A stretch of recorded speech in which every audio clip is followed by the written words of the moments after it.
उत्तर प्रदेश के राज्यपाल आनंदीबेन पटेल, ऊर्जावान मुख्यमंत्री योगी आदित्यनाथ जी, मंत्रिमंडल ने मेरे सहयोगी देश के रक्षा मंत्री श्रीमान राजनाथ सिंह जी, यूपी के उप मुख्यमंत्री, विधानसभा के अध्यक्ष श्री, अन्य महानुभाव, देश विदेश से यहां आए औद्योगिक क्षेत्र के सभी प्रतिनिधिगण और मेरे परिवारजनों, आज हम यहां विकसित भारत के लिए विकसित उत्तर प्रदेश के निर्माण के संकल्प के साथ एकजुट हुए हैं।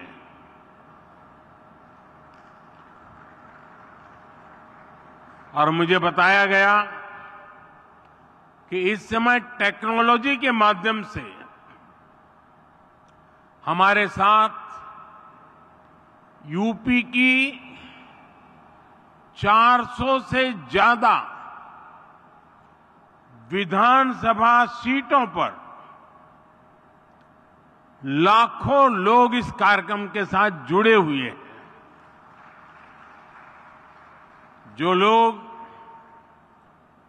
टेक्नोलॉजी से इस कार्यक्रम में जुड़े हैं, मैं मेरे इन सभी परिवारजनों का भी हृदय से स्वागत करता हूं। 7-8 वर्ष पहले हम सोच भी नहीं सकते थे कि उत्तर प्रदेश में भी निवेश और नौकरियों को लेकर ऐसा माहौल बनेगा।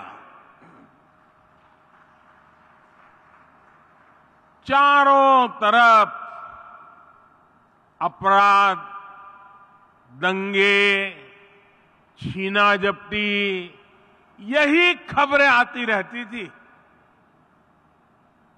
उस दौरान अगर कोई कहता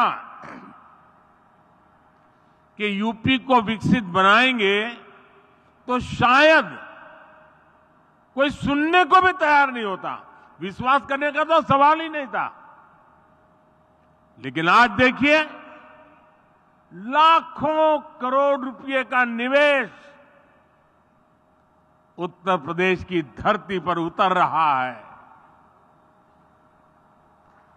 और मैं उत्तर प्रदेश का सांसद हूं और मेरे उत्तर प्रदेश में जब होता है तो मुझे सबसे ज्यादा आनंद होता है।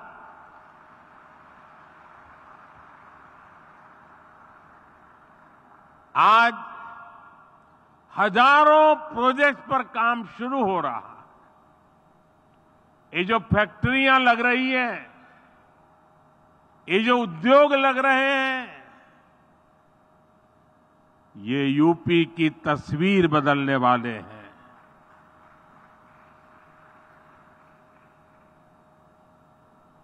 मैं सभी निवेशकों को और विशेषकर यूपी के सभी युवाओं को विशेष रूप से बधाई देता हूं। साथियों, यूपी में डबल इंजन की सरकार बने 7 वर्ष हो रहे हैं। बीते 7 वर्षों में प्रदेश में रेड टेप का जो कल्चर था, उस रेड टेप के कल्चर को खत्म करके रेड कारपेट कल्चर बन गया है। बीते 7 वर्षों में यूपी में क्राइम कम तो हुआ, बिजनेस कल्चर का विस्तार हुआ। बीते 7 वर्षों में यूपी में व्यापार, विकास और विश्वास का माहौल बना है।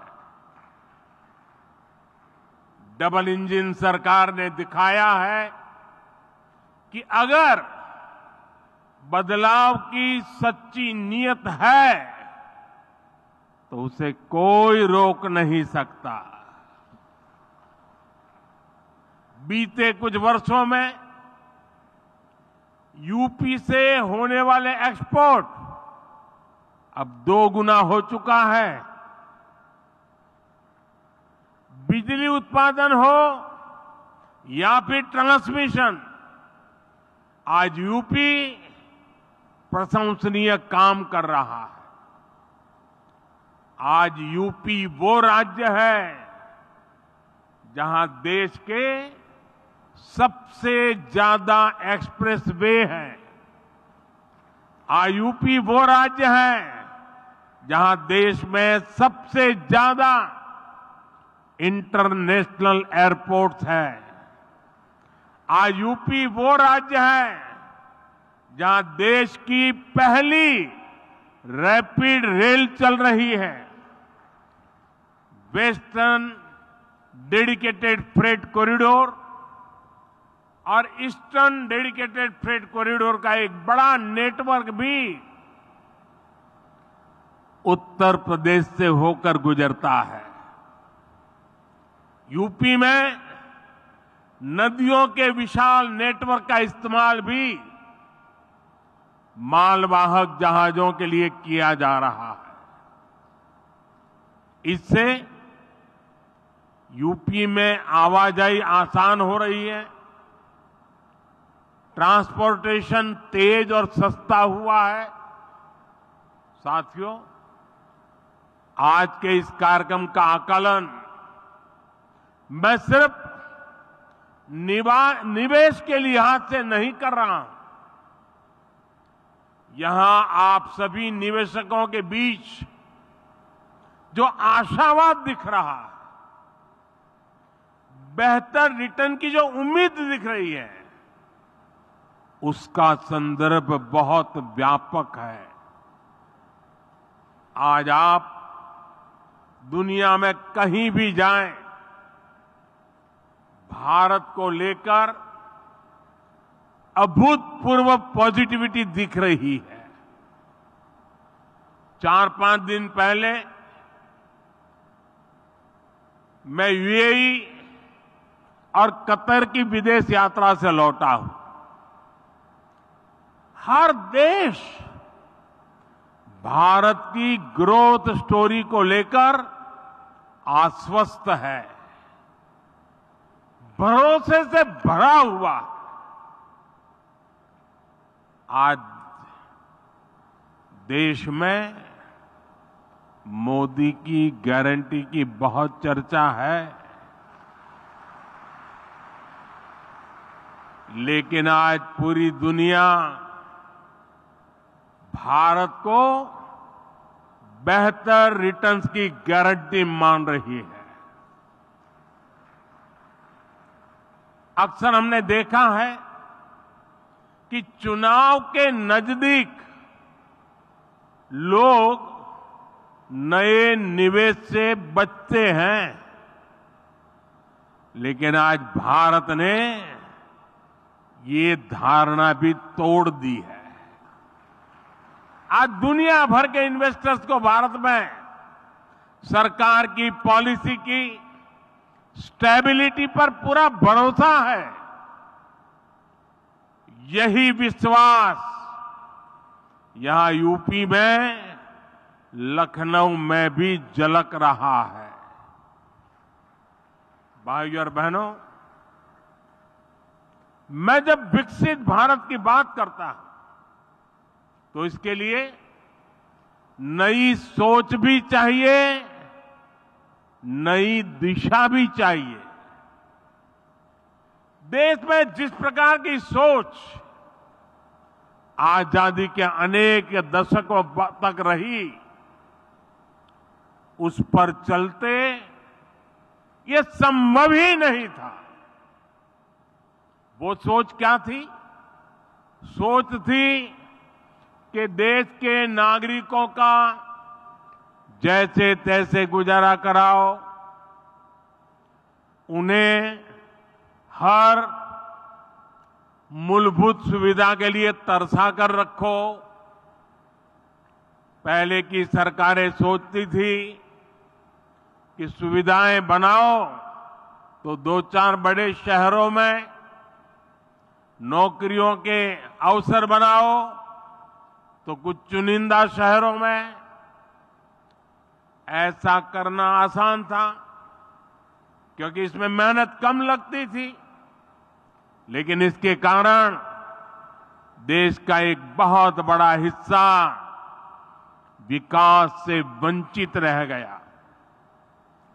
यूपी के साथ भी अतीत में ऐसा ही हुआ है, लेकिन डबल इंजन सरकार ने उस पुरानी राजनीतिक सोच को बदल दिया है। हम उत्तर प्रदेश के हर परिवार के जीवन को आसान बनाने में जुटे हैं। जब जीवन आसान होगा तो बिजनेस करना और कारोबार करना अपने आप में आसान होगा। आप देखिए, हमने गरीबों के लिए 4 करोड़ पक्के घर बनाए हैं, लेकिन साथ ही शहरों में रहने वाले मध्यम वर्गीय परिवारों को अपना घर का सपना पूरा करने के लिए हमने लगभग 60,000 करोड़ रुपए की मदद भी की है। इस पैसे से शहरों में रहने वाले 25 लाख मध्यम वर्गीय परिवारों को ब्याज में छूट मिली है। इसमें 1.5 लाख लाभार्थी परिवार ये मेरे यूपी के हैं। हमारी सरकार ने आयकर में जो कमी की है उसका भी बड़ा लाभ मध्यम वर्ग को मिला है। 2014 से पहले सिर्फ 2 लाख रुपए की आय पर ही इनकम टैक्स लग जाता था, जबकि बीजेपी सरकार में अब 7 लाख रुपए तक की आय पर कोई इनकम टैक्स नहीं देना होता। इस वजह से मध्यम वर्ग के हजारों करोड़ रुपए बचे हैं। साथियों, हमने यूपी में ईज ऑफ लिविंग और ईज ऑफ डूइंग बिजनेस पर समान बल दिया है। डबल इंजन सरकार का मकसद है कि कोई भी लाभार्थी किसी भी सरकारी योजना से वंचित न रहे। हाल में जो विकसित भारत संकल्प यात्रा हुई है, इसमें भी यूपी के लाखों लाभार्थियों को उनके घर के पास ही योजनाओं से जोड़ा गया है। मोदी की गारंटी वाली गाड़ी गांव-गांव, शहर-शहर पहुंची है। सैचुरेशन यानी 100% लाभ जब सरकार अपनी तरफ से लाभार्थियों तक पहुंचाती है तो वही सच्चा सामाजिक न्याय है। यही सच्चा सेक्युलरिज्म है। आप याद करिए, भ्रष्टाचार और भेदभाव का एक बहुत बड़ा कारण क्या होता है? पहले की सरकारों में लोगों को अपने ही लाभ पाने के लिए लंबी लंबी लाइनें लगानी पड़ती थी। एक खिड़की से दूसरी खिड़की तक कागज लेके भागदौड़ करनी पड़ती थी। अब हमारी सरकार खुद गरीब के दरवाजे पर आ रही है और ये मोदी की गारंटी है कि जब तक हर लाभार्थी को उसका हक नहीं मिल जाता, हमारी सरकार शांत नहीं बैठेगी। चाहे राशन हो, मुफ्त इलाज हो, पक्का घर हो, बिजली, पानी, गैस कनेक्शन हो, ये हर लाभार्थी को मिलता रहे। साथियों, मोदी आज उनको भी पूछ रहा है जिनको पहले किसी ने नहीं पूछा। शहरों में हमारे जो रेहड़ी पटरी ठेले वाले भाई बहन होते हैं, पहले इनकी मदद करने के बारे में किसी सरकार ने नहीं सोचा। इन लोगों के लिए हमारी सरकार पीएम स्वनिधि योजना लेकर आई। अभी तक इससे देश भर में रेहड़ी पटरी ठेले वालों को लगभग 10,000 करोड़ रुपए की मदद दी जा चुकी है।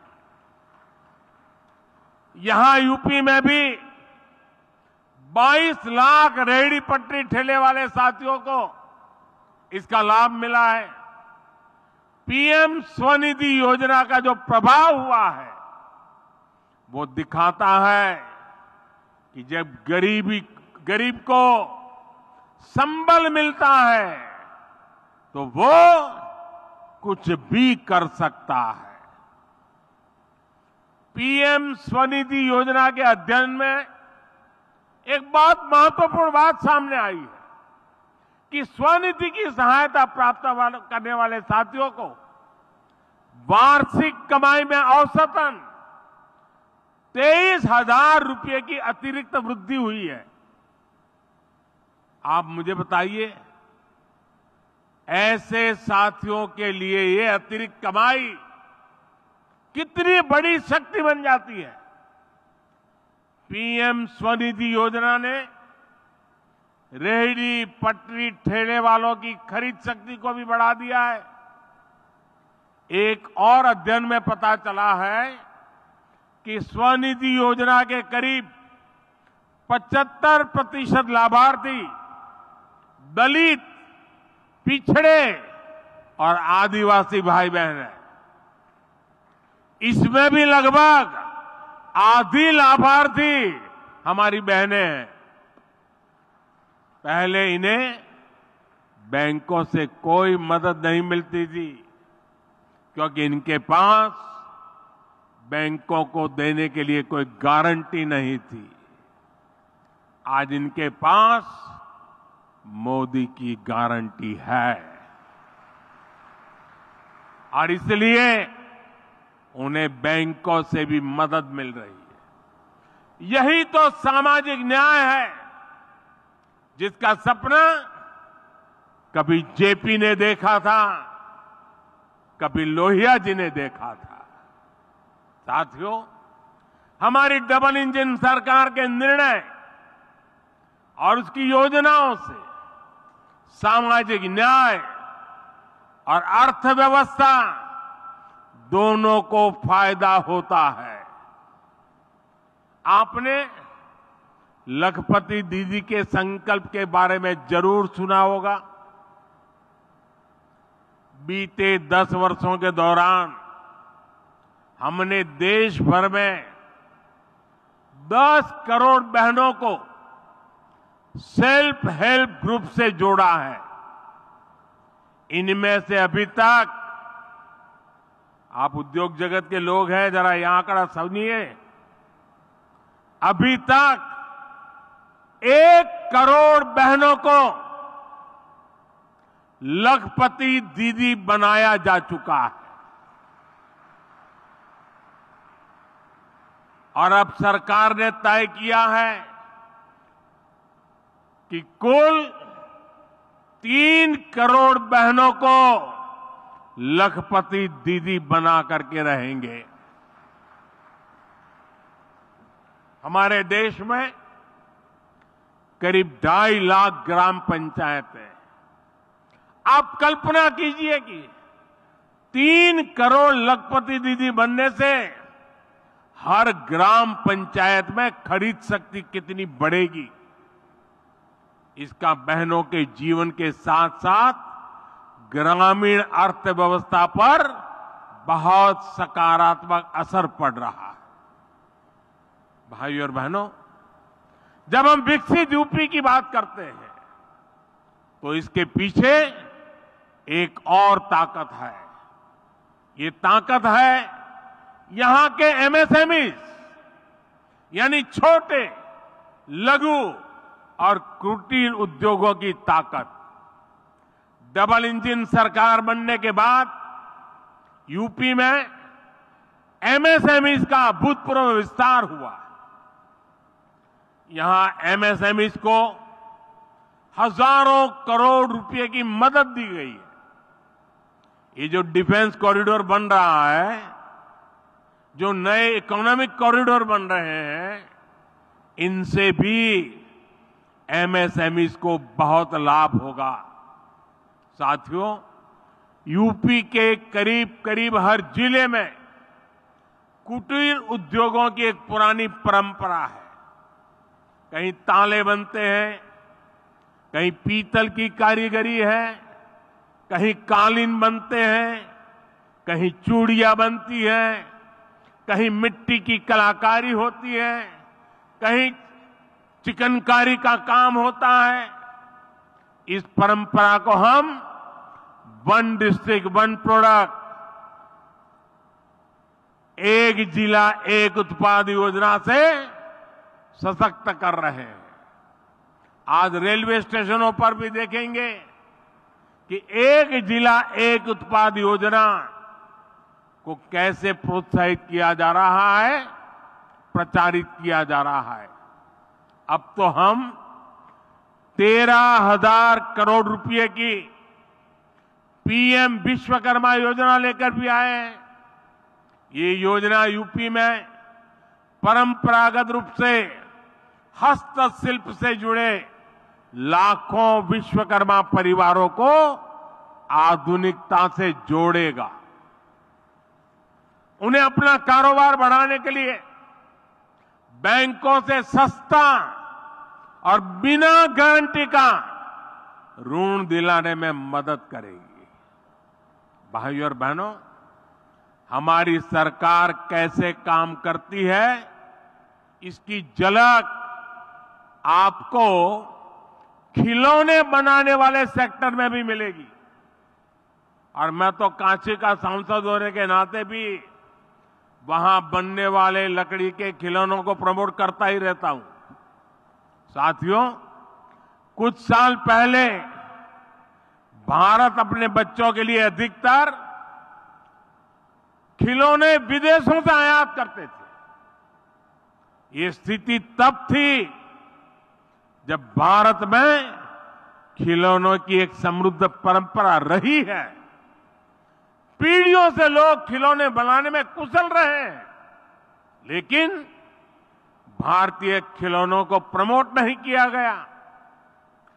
कारीगरों को आधुनिक दुनिया के अनुसार बदलने के लिए मदद नहीं दी गई, जिसके कारण भारत के बाजारों और घरों पर विदेशी खिलौनों का कब्जा हो गया। मैंने इसे बदलने की ठानी और देश भर में खिलौना बनाने वालों के साथ खड़े रहना, उनकी मदद करना और मैंने उनको आगे बढ़ने की अपील की। आज स्थिति ये है कि हमारा इंपोर्ट, हमारा आयात बहुत कम हो गया है और खिलौनों का निर्यात कई गुना बढ़ गया है। साथियों, यूपी में भारत का सबसे बड़ा टूरिज्म हब बनने का सामर्थ्य है। आज देश का हर व्यक्ति वाराणसी और अयोध्या आना चाहता है। हर दिन लाखों लोग इन स्थानों पर दर्शन करने के लिए आ रहे हैं। इसके कारण यहां यूपी में छोटे उद्यमियों के लिए, एयरलाइंस कंपनियों के लिए, होटल रेस्टोरेंट वालों के लिए अभूतपूर्व अवसर बन रहे हैं। और मेरा तो एक आग्रह है, मैं देश के सभी टूरिस्टों से आग्रह करता हूं, देश के सभी यात्रियों से आग्रह करता हूं कि आप जब टूर पर जाने का बजट बनाएं तो उसमें से 10% बजट जिस जगह पर जा रहे हैं वहां से कुछ न कुछ खरीदने के लिए रखें। आपके लिए वो कठिन नहीं है, क्योंकि आप हजारों रुपया खर्च करने के लिए यात्रा पे निकले हैं। अगर उसमें 10% जिस जगह पे जा रहे हैं वहां की लोकल चीज खरीदेंगे, वहां की इकोनॉमी आसमान को छूने लग जाएगी। मैं इन दिनों एक और बात कहता हूं, ये बड़े बड़े धनी लोग बैठे हैं ना, उनको जरा ज्यादा चुभती है, लेकिन मैं आग्रह से कहता रहता हूं। आजकल दुर्भाग्य से देश में फैशन चल पड़ी है, अमीरी का मतलब होता है विदेशों में जाओ, बच्चों की शादी विदेशों में करो। इतना बड़ा देश, क्या आपके बच्चे हिंदुस्तान में शादी नहीं कर सकते?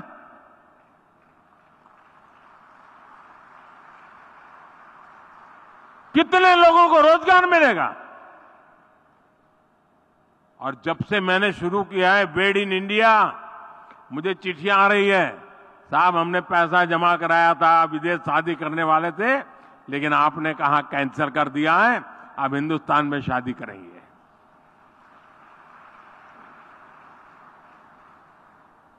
देश के लिए भगत सिंह की तरह फांसी पर लटके तभी देश की सेवा होती है, ऐसा नहीं है। देश के लिए काम कर करके भी देश की सेवा हो सकती है दोस्तों। और इसलिए मैं कहता हूं, बेहतर लोकल, नेशनल और इंटरनेशनल कनेक्टिविटी से यूपी में आना जाना बहुत आसान हो गया है। वाराणसी के रास्ते बीते दिनों हमने दुनिया की सबसे लंबी क्रूज सर्विस को भी शुरू किया है।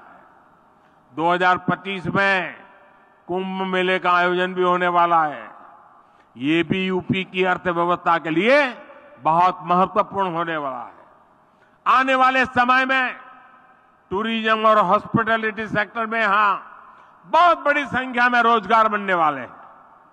साथियों, हमारा प्रयास है कि हमारी जो ताकत है उसे भी आधुनिकता के साथ जोड़ें, सशक्त करें और नए सेक्टर्स में भी कमाल करें।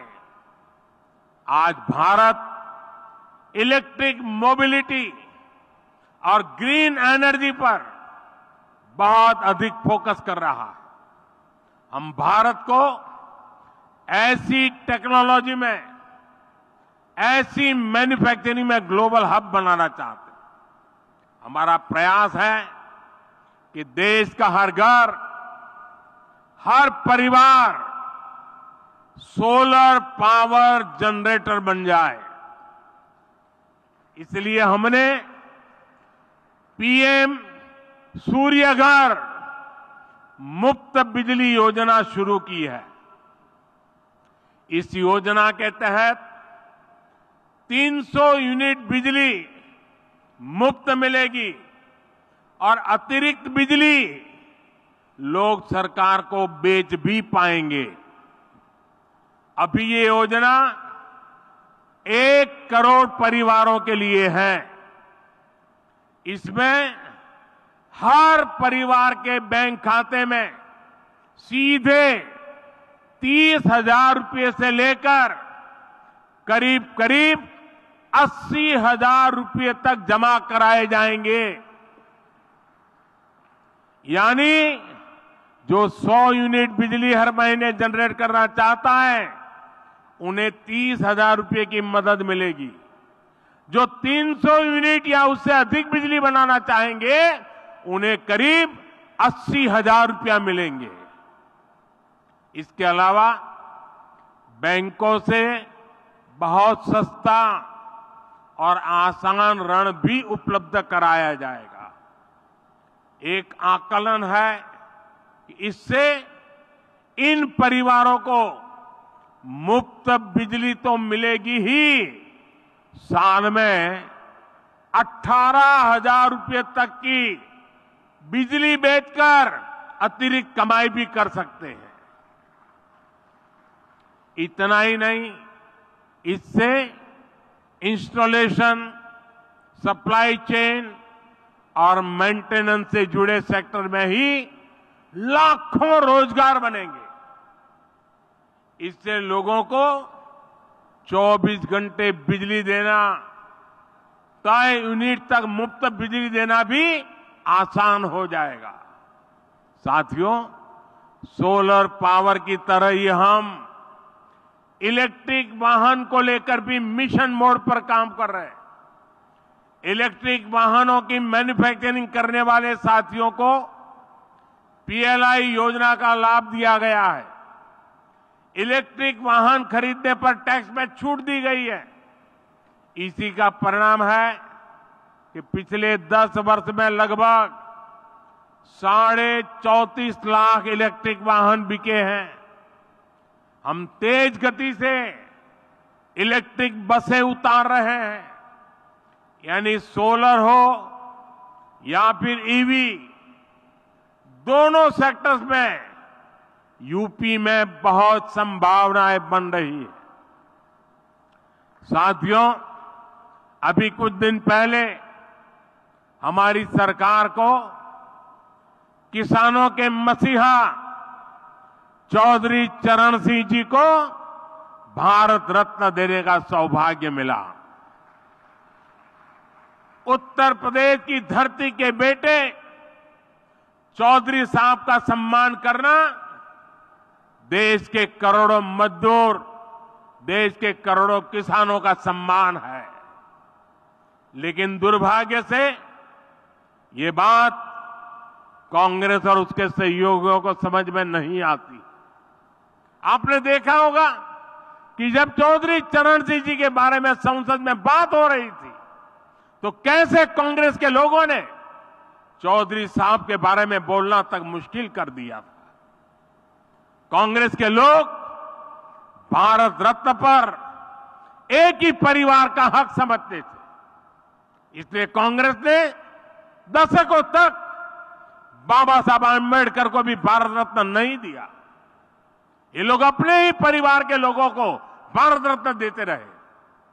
दरअसल कांग्रेस गरीब, दलित, पिछड़े, किसान, मजदूर का सम्मान करना ही नहीं चाहती।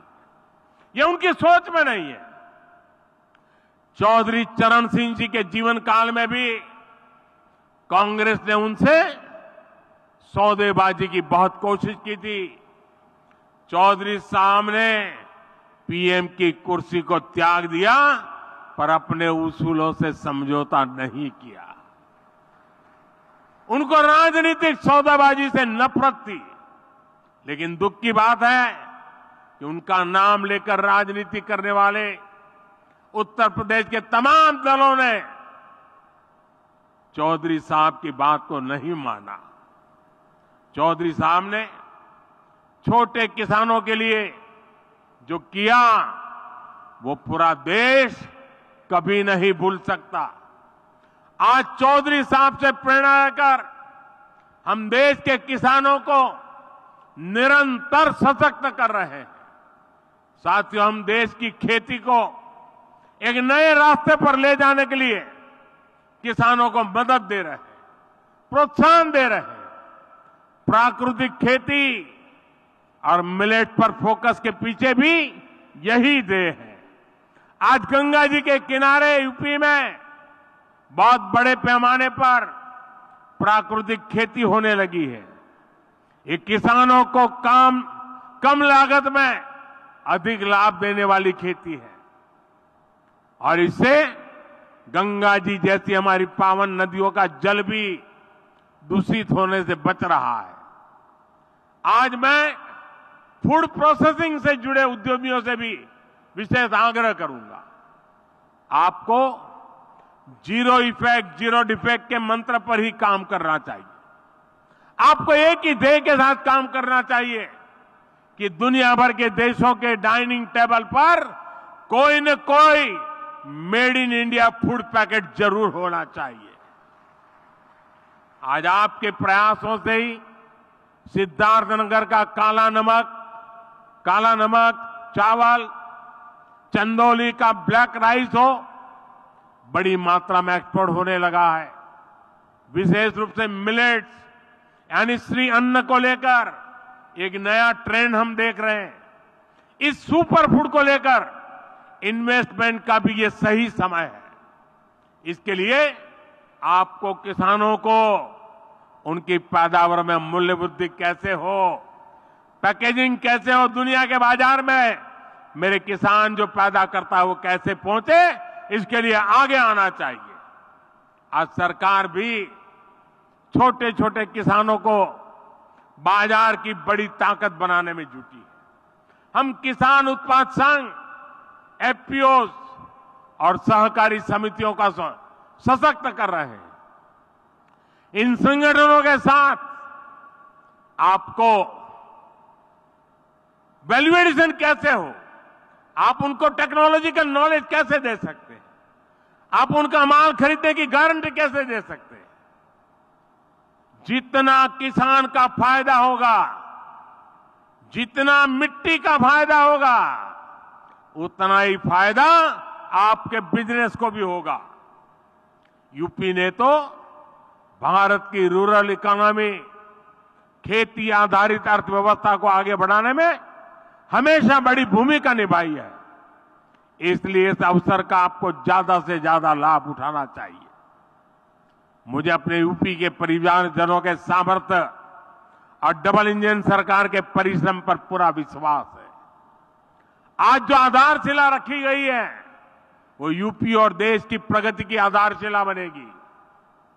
और मैं योगी जी को, उत्तर प्रदेश सरकार को विशेष बधाई देता हूं।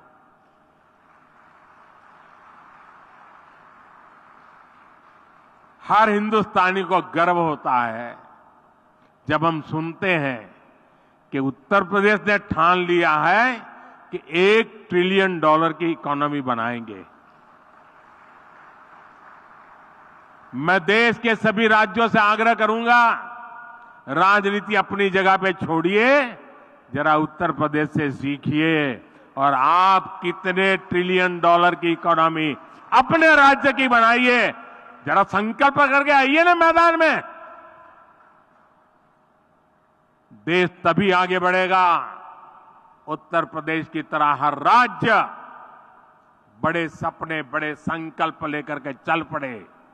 और मेरे उद्योग जगत के साथी भी अनंत अवसर की वेला है। आइए, दम आपने में चाहिए, हम तैयार बैठे हैं। साथियों, जब लाखों लोग उत्तर प्रदेश के आज इस बात को सुन रहे हैं, 400 स्थान पर हजारों की तादाद में लोग बैठे हैं, तो मैं उनको भी विश्वास दिलाता हूं, आपने कभी सोचा नहीं होगा उतनी तेजी से उत्तर प्रदेश अपनी सारी संकल्पों को पूरा कर देगा। आइए हम सब मिलकर के आगे बढ़े। इसी कामना के साथ आप सबको बहुत बहुत अभिनंदन, बहुत बहुत धन्यवाद। For more such videos, subscribe to the NewsX YouTube channel, hit the bell icon.